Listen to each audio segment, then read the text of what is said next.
Greetings of the day. Myself, Ratish Palaguri, working with Christianity College, Autonomous Bangalore. Here, we're going to check aviation in India right from the beginning till today. What are the major updates in the aviation sector? As you know, the aviation sector and its humble beginning noted from 1903 after the invention of air technology by Wright brothers. But in our nation, in India, we consider the humble beginning of our sector from 1930s.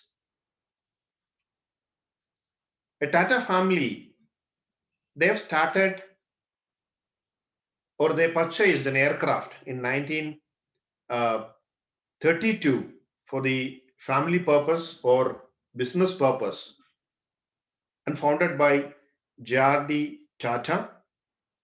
And later, it became Tata Services in the year of 1932.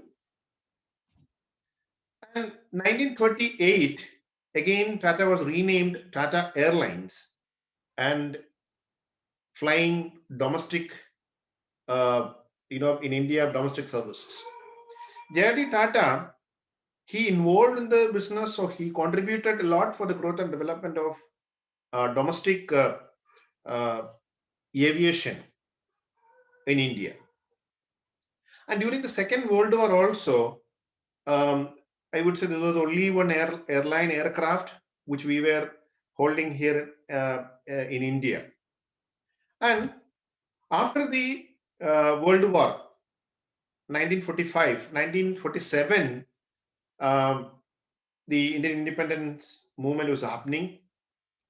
And in between, this airline, Tata airline, taken over by government of India, and 50s, 1950, this become a government-owned airline company and named as Air India. And 1953, all the process completed, and that became the official airline of Government of India. Later, one more we have established Indian Airlines, and in this period, right from 1960 to 1990s, both we had government airlines and private airlines. So we had many private airlines, Jet Airlines or Sahara Airlines, many other.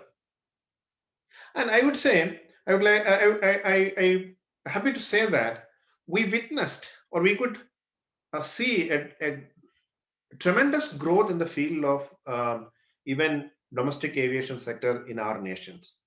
And of course, by following the norms, rules, and regulations of IATA, we could able to provide both domestic and international routes from India.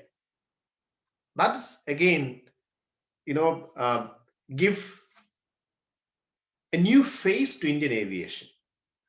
And towards the end of 1990s, Air India and Indian Airlines merged together.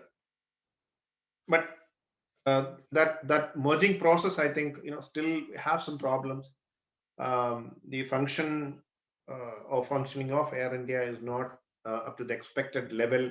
A lot of internal issues are happening, but anyway, still we have that airline is functioning as a government airline sector, along with many other private companies.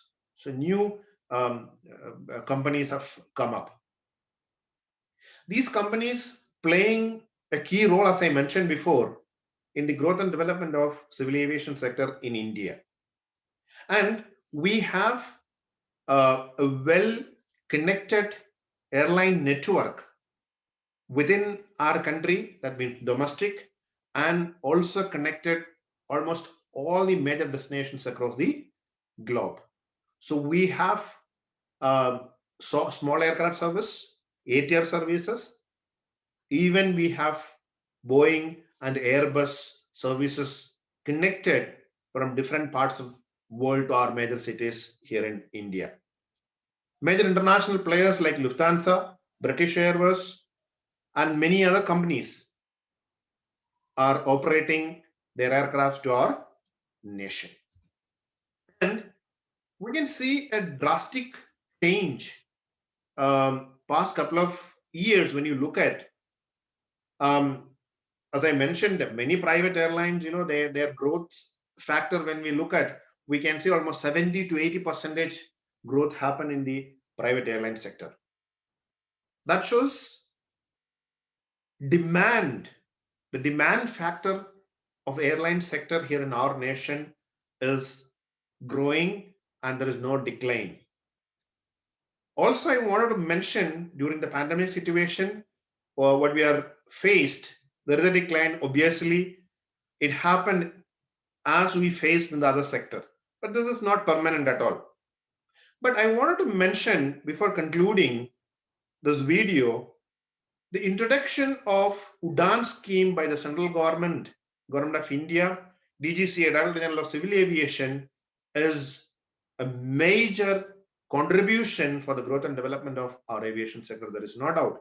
Under UDAN scheme, we are going to have 400 plus airports in India, in different parts of India, and government is planning to strengthen the airline network in further level by reducing the cost, affordable cost, people can travel, and government believe that